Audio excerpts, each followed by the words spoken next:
क्षेत्र के रूप में जिसकी एक अलग पहचान है, उस कटनी क्षेत्र के प्रबुद्धवासी जो यहाँ इस परिसर में मौजूद हैं, मैं हरिभूमि INH परिवार की ओर से आप सबका हार्दिक अभिनंदन करता हूं, स्वागत करता हूं। स्वागत और अभिनंदन इसलिए कर रहा हूं कि लोग अपने घर में बैठे हुए अपने परिवार की बातें सुनने के लिए समय नहीं निकालते। आप अपने जनप्रतिनिधियों की, राजनेताओं की बात सुनने के लिए इतनी देर से बैठे हैं, इसलिए आपका अभिनंदन होना चाहिए। तो एक बार जोरदार तालियां आपके स्वयं के लिए।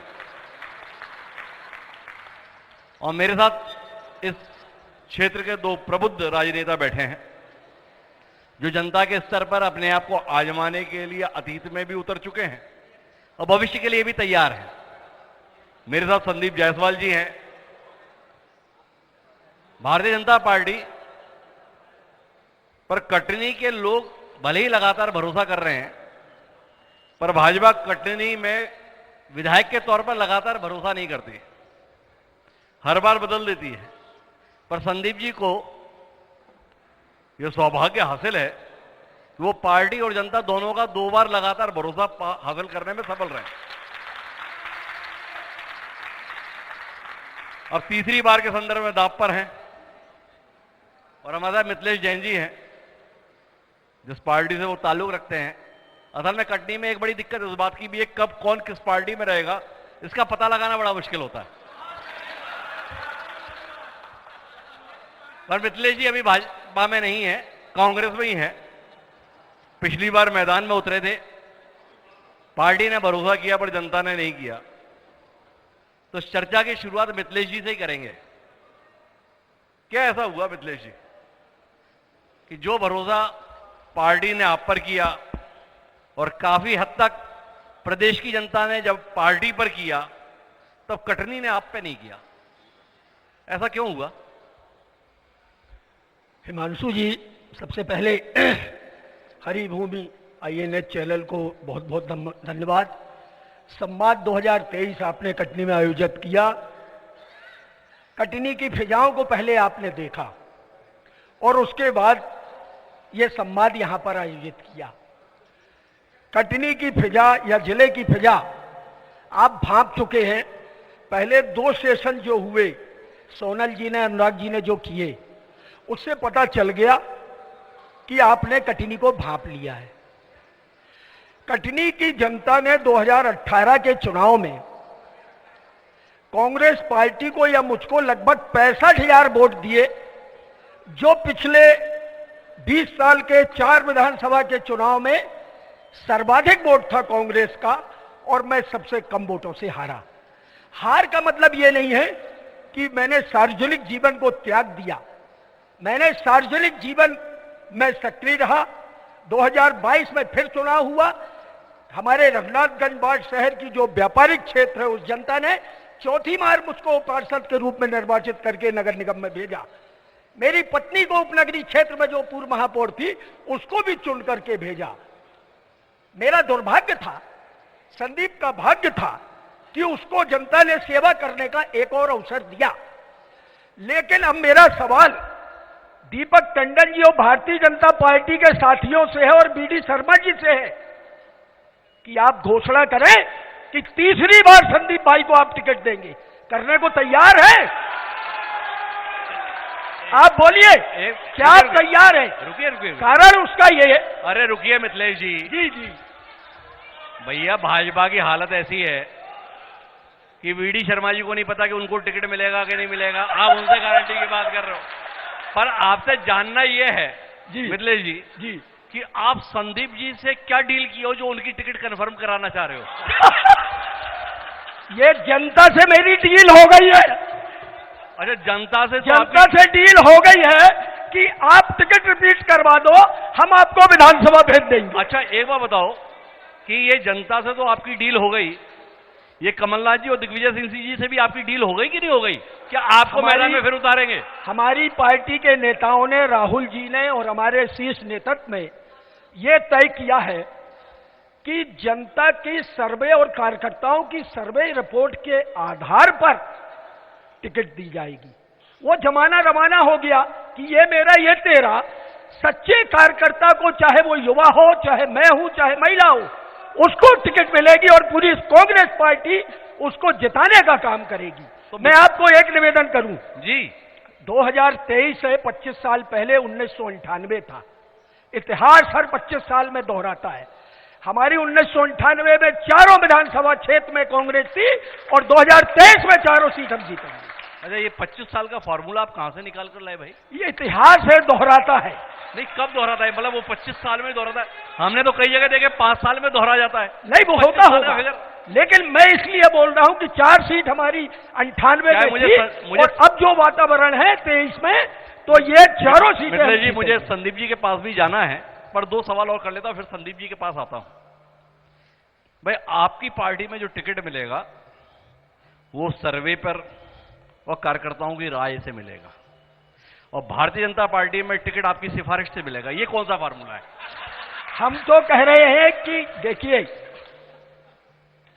पार्टी सर्वे कराती है, बीजेपी ने भी कराया होगा, और जनता से बढ़िया सर्वे ओपिनियन देने वाला कोई नहीं है। हमारे विद्वान जितने साथी यहां बैठे थे भारतीय जनता पार्टी के, सब विकास का बखान कर रहे थे कि कटनी में विकास की गंगा। अरे उस पर बाद में जाएंगे, पहले मैं ये कह रहा हूं, मेरा सिर्फ ये कहना है, यदि कटनी में विकास हुआ है तो आप टिकट रिपीट करो। जी, टिकट रिपीट करो, हम ये चाहते हैं। अच्छा, और अगर पार्टी संदीप जी को सांसद बनाना चाहे तो? किसको? संदीप जी को, जब इतना अच्छा काम किया तो? क्यों? हमको जरूरत है इनकी कटनी शहर में, ये कटनी शहर का विकास करे, हम ये चाहते हैं। तो मिथिलेश जी क्या ये बोल रहे हैं कि अगर संदीप जी को टिकट मिला तो कांग्रेस यहां से मैदान में प्रत्याशी नहीं उतारेगी, क्योंकि संदीप जी की जरूरत है? कांग्रेस तो अब मैं कह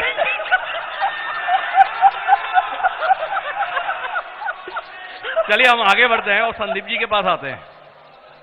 संदीप जी, भाई 2013 में भी जनता ने भरोसा कर लिया, 2018 में भी भरोसा कर लिया, पर उसके बाद आपने ऐसा क्या किया कि जब मेयर का मामला आया तो जनता ने आपसे भरोसा तोड़ लिया?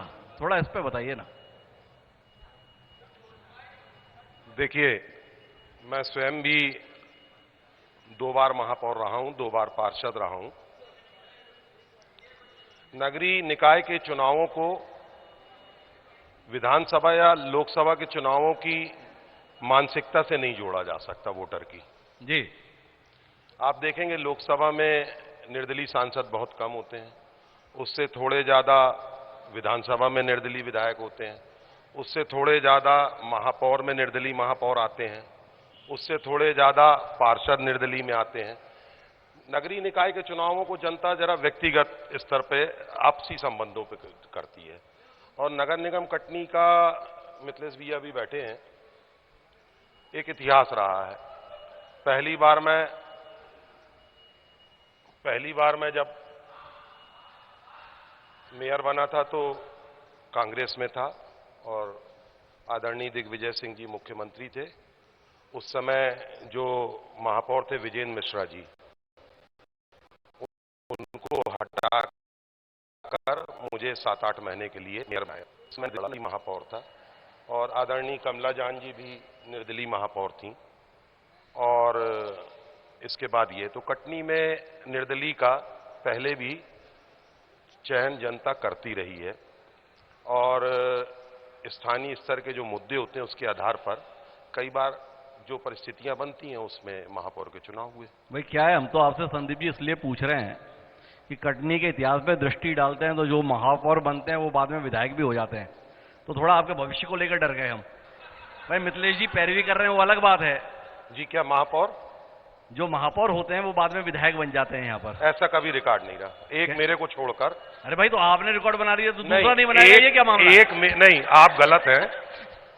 एक मेरे अलावा कोई और महापौर विधायक नहीं। अरे भाई, तो आप अगर बन गए तो अब दुनिया में कोई दूसरा नहीं बनेगा, आपने करना शुरू किया है। आपने भी नहीं बने जी।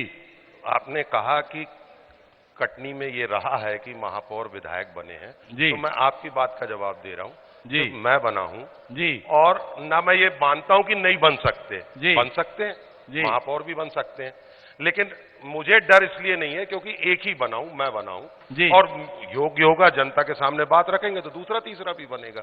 नहीं, लेकिन आपकी पार्टी में जितनी बेचैनी है जो पहले विधायक रह चुके हैं, वो सब बहुत परेशान परेशान से घूम रहे हैं आजकल।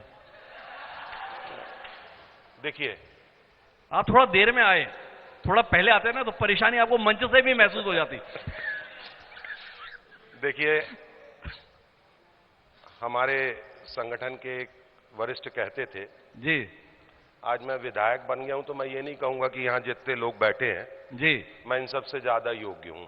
जी मैं स्पष्ट रूप से कहता हूं कि मेरे से ज्यादा योग्य लोग यहां पर मौजूद हैं। जी वो जो विधायक रहे, अब शशांक जी सी हैं, दीपक भैया भी बहुत से काम करते हैं, मिथिलेश भैया भी वकालत करते हैं, बहुत से काम करते हैं, सामने प्रियदर्शन भैया बैठे, सब लोग बैठे हुए हैं। जी तो योग्य बहुत से लोग होते हैं।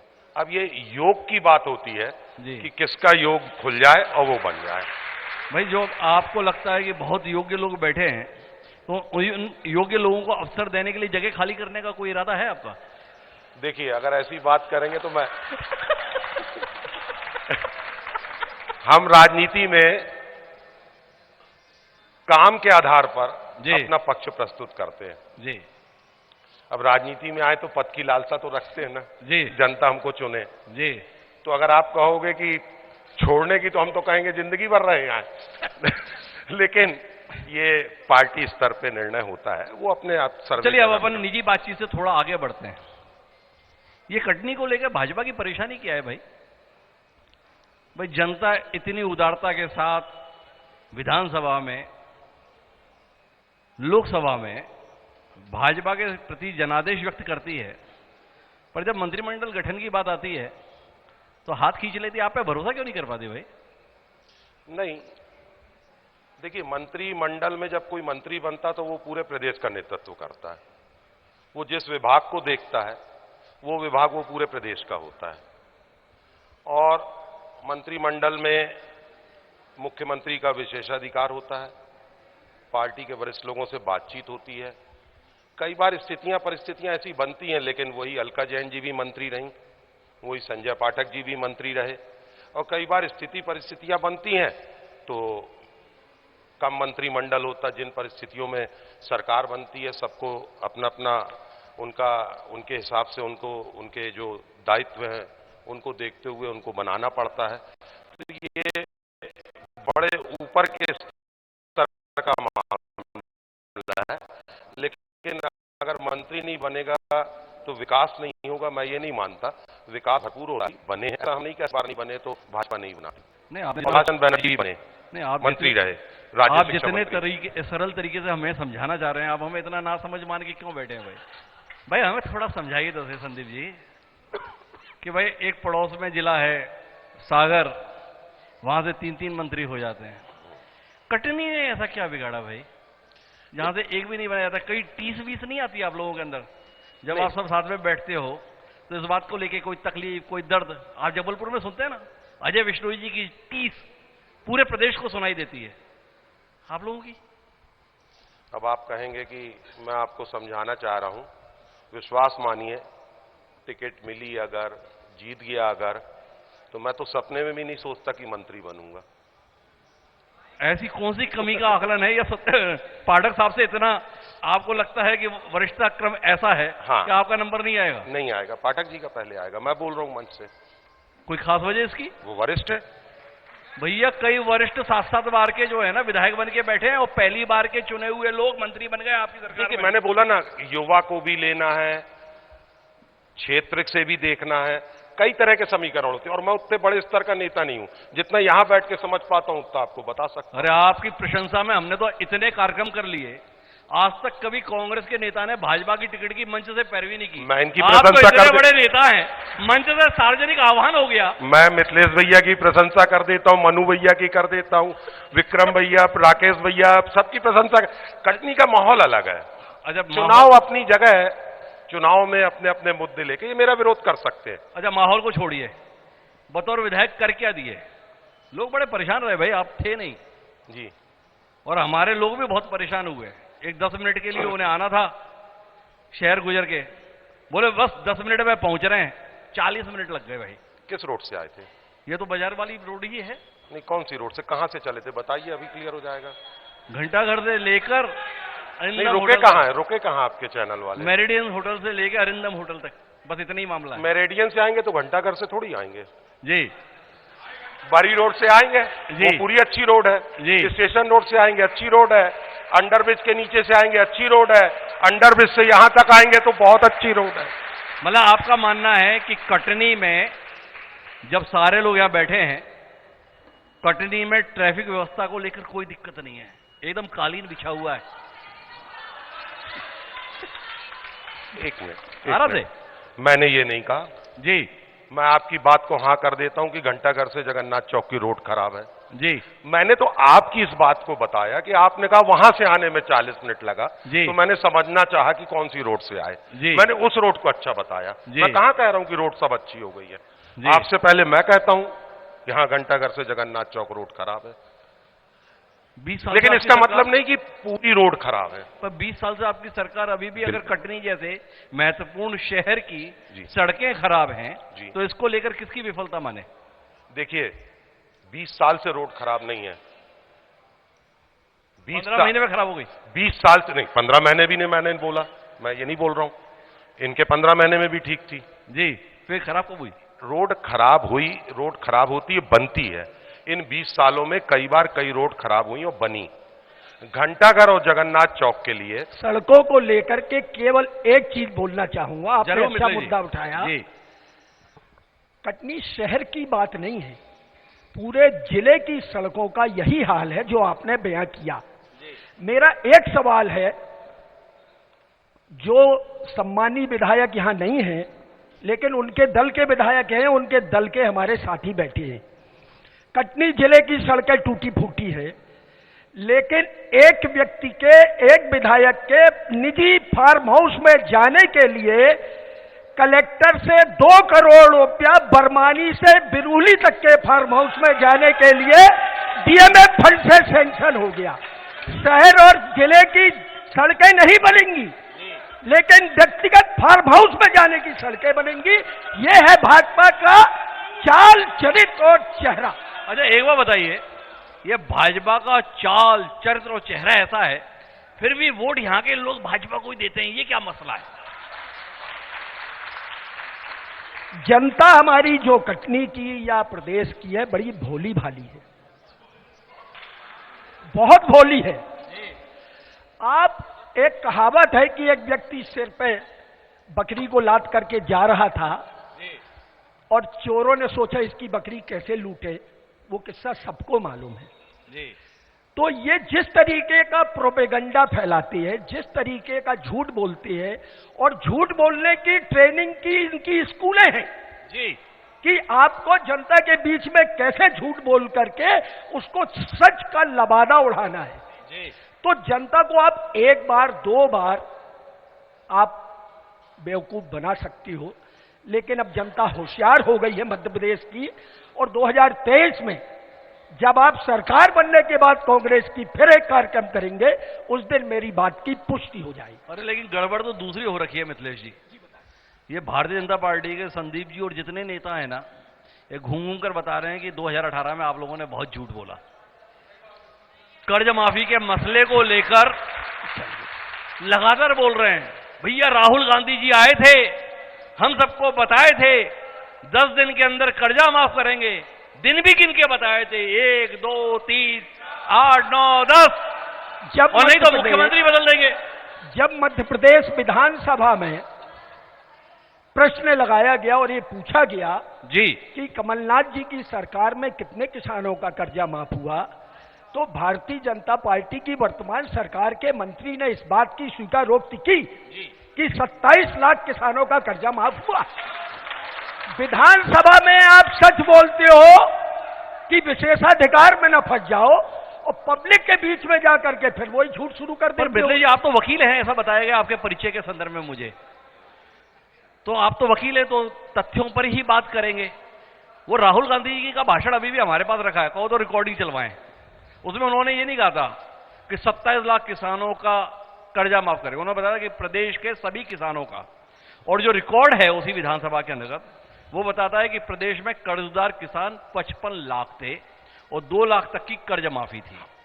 क्या मिथिलेश जी जैसा जिम्मेदार राजनेता जो अपने विरोधियों की भी प्रशंसा करने का उदार भरा भाव मंच से व्यक्त करता है, वो ये बोल पाएगा? एक मिनट, आप चाह रहे हैं क्या कि ये मेरी बुराई करने लगे? बार बार उनको गुस्सा दिला रहे हैं। तो मिथिलेश जी थोड़ा इस पर रोशनी दीजिए कि भाई वादा क्या था? जनता ने जनादेश दिया था 5 वर्ष के लिए, और कांग्रेस ने अपने वचन पत्र में कहा था कि हम 5 वर्षों में ये करेंगे जी। लेकिन पहली किस्त में, पहले प्रयास में 1 लाख तक का कर्जा माफ हुआ किसानों का। उस श्रेणी में जितनी संख्या आ गई उनका हुआ, और ये डकैती न डलती सरकार पर जी, और सरकार बनी रहती, तो आज की तारीख में ये प्रश्न आपको पूछने की जरूरत नहीं रहती। डकैती कौन? पूरे 55 लाख रुपए लोगों का कर्जा माफ हो जाता। ये डकैती कौन सी डली भाई? डकैती विधायकों की डल गई जी, जिसको विक्रम भाई ने बोला कि चोरी हो गई जी। ये तो सब पूरा मध्य प्रदेश और पूरा देश जानता है। यार मिथिलेश भाई एक बात बताओ, सरकार तो आपकी थी, एक मिनट, सरकार तो आपकी थी, हाँ, इतनी निश्चितता से क्यों सोते रहे कि चोरी हो गई? देखिए, एक विश्वास होता है परस्पर कि हमारे सब साथी पक्के हैं जी, और कोई गड़बड़ी नहीं होगी जी। लेकिन जैसा कि आप लोगों ने टीवी में दिखाया, पेपरों में छापा कि 35-35 करोड़ रुपए में सरकार के कुछ जिम्मेदार जनप्रतिनिधियों को प्रलोभन देकर के अपनी ओर तोड़ लिया गया। ये आपके लोग प्रलोभन लेकर के तोड़ा भाई, गया। ये ऑफर देते हैं, ये तो बात समझ में आई, पर आपके लोग ऑफर स्वीकार क्यों कर लेते भाई? देखिए, जिन्होंने स्वीकार किया उनकी स्थिति दर्शक दीर्घा लायक भी नहीं रह गई। सिंधिया जी अब दर्शक दीर्घा लायक भी नहीं रह गए भारतीय जनता पार्टी में। कांग्रेस में थे तो मंच में पहली कतार में बैठते थे जी, पर आपने इसका जवाब नहीं दिया। ये आपके लोग इतनी आसानी से ऑफर स्वीकार क्यों कर लेते हैं? देखिए, ये संसार है, अगर एक बार गड़बड़ी उन्होंने कर ली तो अब ऐसा नहीं है। अब जनता का जो जनादेश मिलेगा जी, वो बॉर्डर में नहीं मिलने वाला जी। 2/3 बहुमत से मध्य प्रदेश में कांग्रेस की सरकार बनेगी, ये आज मैं दावा करता हूं। संदीप, आप बड़ी खामोशी से सुन रहे हैं इनके दावे को, मान बैठे हैं क्या कि मिथिलेश भाई की सरकार बन रही है पार्टी की?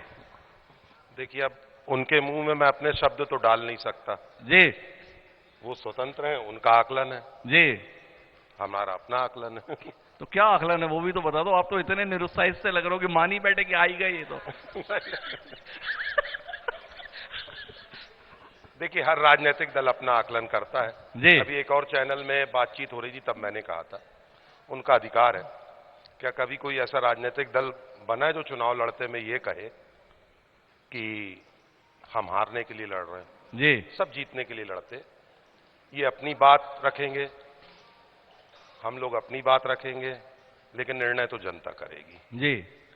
पर आप फिर से क्यों आना चाहते हैं विधानसभा में? भाई, मंत्री बनने की आपको अपने आप में कोई उम्मीद नहीं है, आप पहले कह चुके मुझे कोई उम्मीद नहीं है, नहीं मुझे। तो महज विधायक फिर से क्यों बनना चाहते हैं? देखिए, राजनीति में हूं और काम तो करना है और इच्छाएं हैं, नहीं क्या? सबकी है।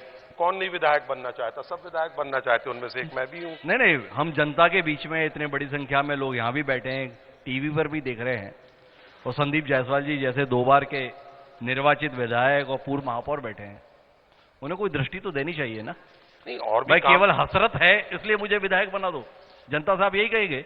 या कोई रोड मैप है भैया, फिर से मौका दोगे तो आपके लिए ये काम करूंगा, क्षेत्र के संदर्भ में ये योजना है, क्षेत्र के संदर्भ में ये परिकल्पना है? तो हमारा तो सीधा सवाल है, कोई दाएं बाएं वाला मामला नहीं है। जानना चाहा मैंने विस्तार में न जाकर जी, एक लाइन कही थी, और काम करने के लिए राजनीति में, इसलिए मैं लगातार अपना दावा कर रहा हूं। अब पार्टी तय करेगी किसको लड़वाना है। नहीं, मैं इसे विस्तार से इसलिए बात कर रहा हूं कि आजकल राजनेताओं पर जनता का भरोसा थोड़ा कम हो गया है। लोग ये मानते हैं कि लोग अपना काम करने के लिए पदों पर आना चाहते हैं, हमारे लिए नहीं। तो संदीप जी, इस सवाल का उत्तर महज एक लाइन में दें तो थोड़ा जनता के साथ जाती हो जाएगी। कुछ तो कटनी के संदर्भ में अपनी कल्पना बताइए ना कि कटनी में क्या बनना है, कहां जाना है, कहां दिखना है। कटनी में बहुत से काम हुए हैं, बहुत ज्यादा काम हुए हैं, और अभी बहुत से काम बाकी भी हैं। आप बाद में बोलोगे, मैं पहले बोल देता हूं कि सबसे पहली जरूरत कटनी की मेडिकल कॉलेज है। कटनी की जरूरत मेडिकल कॉलेज है, मैं पहली बोल रहा हूं। अभी हमारा 4 लेन का काम चल रहा है, अभी हम इंजीनियरिंग कॉलेज के बारे में भी सोचते हैं। बहुत से हमारे अभी विजयरावगढ़ में काफी काम हो रहे हैं। हम पर्यटन के दृष्टिकोण से भी बहुत सी योजनाएं सोचते हैं, कई काम चल रहे हैं। और विश्व में कोई ऐसी जगह नहीं है जहां विकास रुकता हो। जी, विकास तो लगातार चलने वाली प्रक्रिया है। हम शिक्षा के क्षेत्र में भी और काम करना चाहेंगे। शहरों का अंतर होता है, कटनी की जबलपुर से तुलना नहीं कर सकते आप, जबलपुर से भोपाल की नहीं, भोपाल से इंदौर की नहीं, और इंदौर से और बड़े शहर भी हो सकते हैं। तो हमारे बहुत से प्रयास हुए हैं और बहुत सफलता भी मिली है। आगे भी हम लोग इन दिशा में काम करके बढ़ती जनसंख्या के अनुपात में, चाहे यातायात की व्यवस्था हो, इन सब बातों पे लेकर हम लोग पूरा काम करने की इच्छा रखते हैं।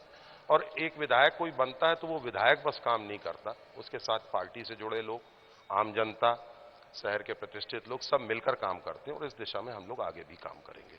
थोड़ा इसको और विस्तार देने की कोशिश करता हूं सर। कटनी के संदर्भ में बात आती है तो पेयजल को लेकर लोग बहुत परेशान रहते हैं। कोई है आपके एजेंडे में लोगों को पानी के संदर्भ में कैसे समाधान मिले? बात तो हमेशा होती है। देखिए, यहां मिथिलेश भाई भी बैठे हैं और सामने हमारे पूर्व महापौर जी भी बैठे हुए हैं। संवैधानिक व्यवस्था के तहत हम अलग अलग वोट करते हैं। पार्षद का वोट करते हैं, महापौर का करते हैं तो एक नगर निगम के दायित्व होते हैं जी। विधायक का वोट करते हैं, विधायक का दायित्व होता है। सांसद का वोट करते हैं, सांसद के अपने दायित्व, अपनी अपनी सीमाएं हैं। लेकिन उसके बावजूद इसमें कोई दो मत नहीं कि पानी के संकट को पिछले से पिछले साल काफी लोगों को परेशानी हुई। लेकिन जो काम बताऊंगा तो वो मैंने बतौर मेयर रहते किए, चाहे वो बैराज का हो, चाहे वो खदान से पानी ले वाला हो। तब ये भी पार्षद थे साथ में, और मैं ये कहूं मैंने किया नहीं, पूरी परिषद ने किया, सबने मिलके किया। ये भी थे, सबने मिलके किया। उसके बाद अभी इमलिया खदान से पाइपलाइन के माध्यम से वो करीब 2.5-3 करोड़ की योजना पे वो काम कंप्लीट हो गया है। और पीछे एक और बैराज के लिए भी तैयारी की जा रही है। थोड़ा सा जल संकट इसलिए भी बना कि घर घर नल, घर घर जल की जो योजना के अंतर्गत नल कनेक्शन बढ़े, तो एकदम से प्रेशर आया जी। बाकी नगर निगम स्तर पे और योजनाएं भी क्रियान्वित की जा रही हैं, वो महापौर जी डिटेल में बता सकती हैं। लेकिन हम लोगों का एक इस बारे में चर्चा भी की गई महापौर जी से कि हमारी जो जल सप्लाई की योजनाएं हैं उसको 2-3 पार्ट में कर दिया जाए। अभी क्या होता है, मुख्यतः हम कटाई घाट के एक फिल्टर प्लांट पे और एक बैराज पे डिपेंड करते हैं। कभी कोई परेशानी हुई तो लगातार दिक्कत होती है। तो हम लोग चाह रहे हैं माधवनगर बेल्ट और माई नदी के पार का एक बेल्ट है, इसमें अलग अलग फिल्टर प्लांट वगैरह बना के अलग अलग सप्लाई की योजनाएं बने ताकि काम हो सके। अब मैं आखिरी दौर की बातचीत के लिए मिथिलेश जी आपके पास आ रहा हूं। पानी के संदर्भ में आप कुछ कहना चाहते हैं तो वो टिप्पणी तो आपकी ले ही लेंगे। इस बार महज इस फॉर्मूले पे कि 25 साल के बाद इतिहास बदल जाता है, केवल इस उम्मीद के साथ में अपनी जीत की उम्मीद बांधे रखेंगे, या कुछ ऐसा किया है या करने जा रहे हैं जिससे उम्मीद जाग जाए कि भैया आप भी जीत सकते हैं? थोड़ा इस विषय में बताएंगे। हमारी हिमांशु जी, उम्मीद हमारी जनता से है, जिसका चुनाव में जनता को फैसला करना है। जनता की उम्मीद जो वर्तमान में है केवल कांग्रेस के प्रति है। भारतीय जनता पार्टी से और इनके मुख्यमंत्री से जनता निराश हुई है, ये एक सत्य है। मैं आपको 2-3 सवाल सामने खड़ा कर रहा हूं संदीप भाई और अपने भाजपा के साथियों के सामने कि सत्य को स्वीकार करना चाहिए। जी। हमारे क्षेत्र के सांसद 4.5 साल से विष्णुदत्त शर्मा जी हैं, जो कि भाजपा के प्रदेश अध्यक्ष हैं, और मेरा ऐसा मानना है कि भारतीय जनता पार्टी में जो संगठन होता है वो सीएम से भी बड़ा होता है। हमारे एक मिनट रुके सर, एक मिनट रुके। हाँ।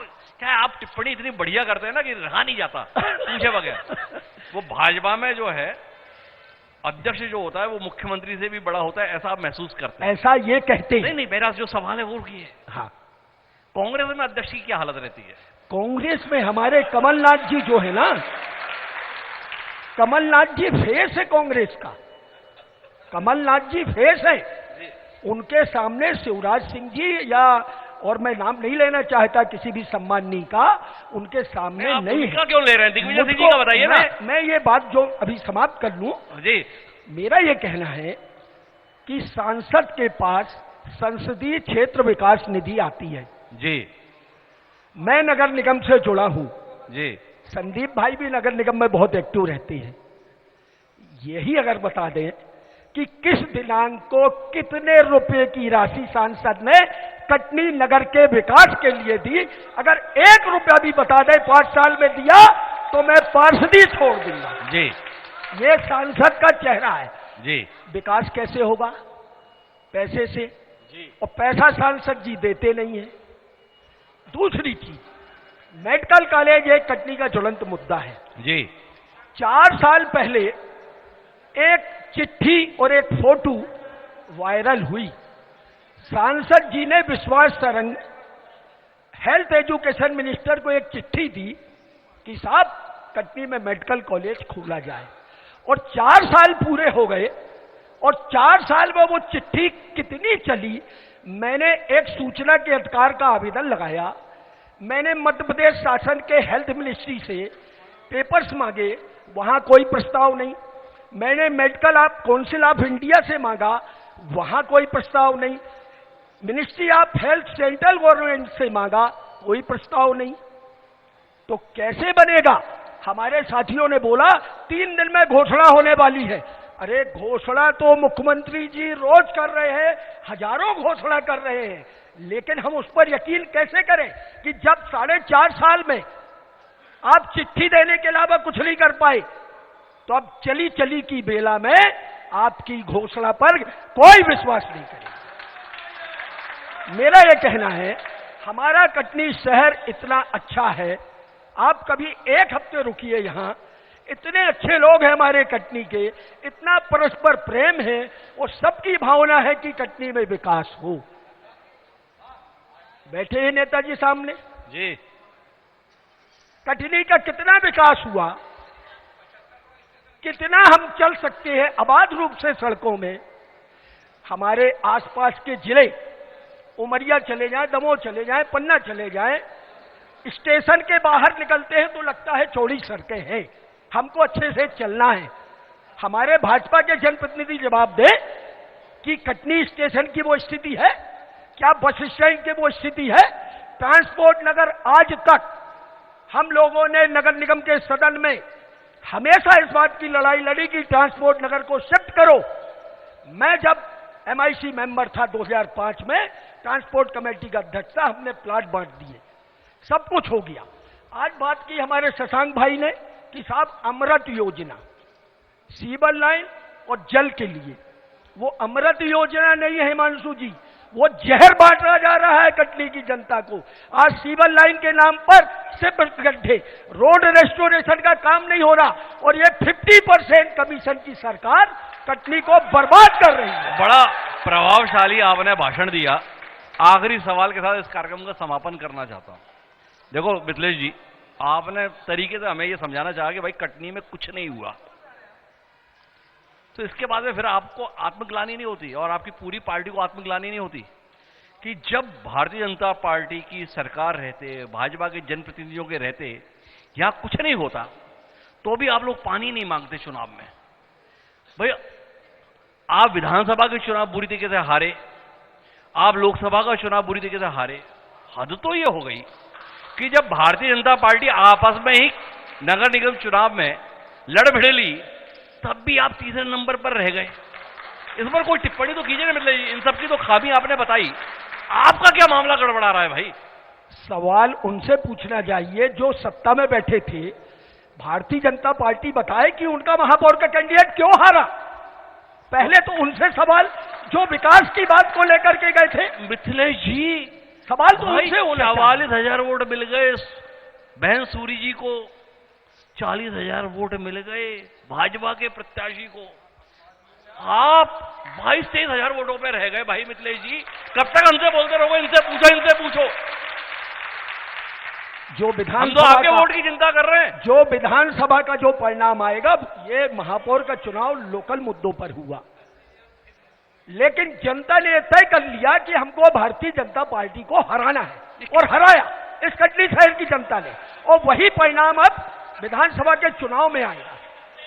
एक मेरा सवाल इसलिए आपसे, वैसे तो मैंने कहा था आखिरी सवाल है, क्या है भाजपा में कई लोग अपना पर्चा बगैर कमल के डालने के चक्कर में घूम रहे हैं, आपका नंबर कैसे लगा? फिर से कहीं भाजपा का बगैर निशान वाला तो नहीं आ जाएगा?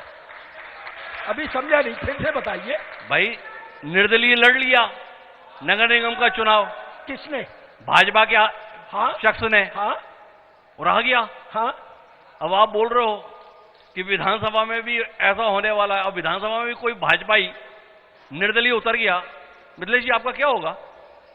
कांग्रेस जीतेगी, ये विधानसभा में सिर्फ कांग्रेस जीतेगी, क्योंकि जिन लोगों ने जनादेश का अपमान किया, जनता ने उनको पहचान लिया।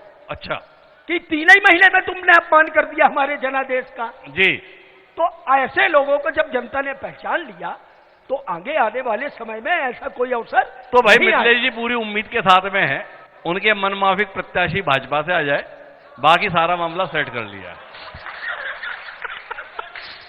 भाई संदीप जी का मानना है कि उन्होंने ठीक ठाक काम किया है, जनता का भरोसा उन पर बना हुआ है, पार्टी भी उन पर भरोसा बनाए रखेगी। ज्यादा इंतजार करना नहीं है, भाजपा की तीसरी सूची जल्द आने वाली है। हमारी शुभकामनाएं संदीप भाई को भी हैं और मिथिलेश जी को भी हैं, क्योंकि भाजपा से टिकट के किसे मिले इसके संदर्भ में मंच की सहमति है।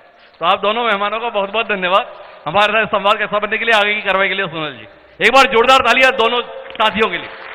बहुत बहुत धन्यवाद आप दोनों का कि आपने वक्त हमारे लिए निकाला है, और जितनी ईमानदारी सहजता के साथ आपने कटनी के विकास के बारे में स्वीकार किया, कितना हुआ कितना बाकी है, और एक बार मौका मिलेगा या न मिलेगा, पूरे कटनी विधानसभा क्षेत्र में तमाम विधायकों के साथ ये शंका बनी हुई है।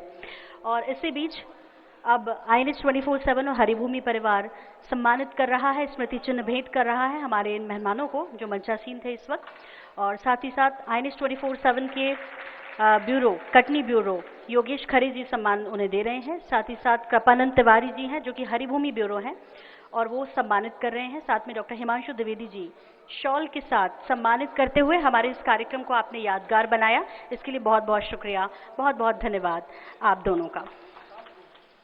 और अब आखिरी सेशन की बारी है। आखिरी सेशन बेहद महत्वपूर्ण ये चरण, और जिसमें आप सभी सुनना चाहते थे। हम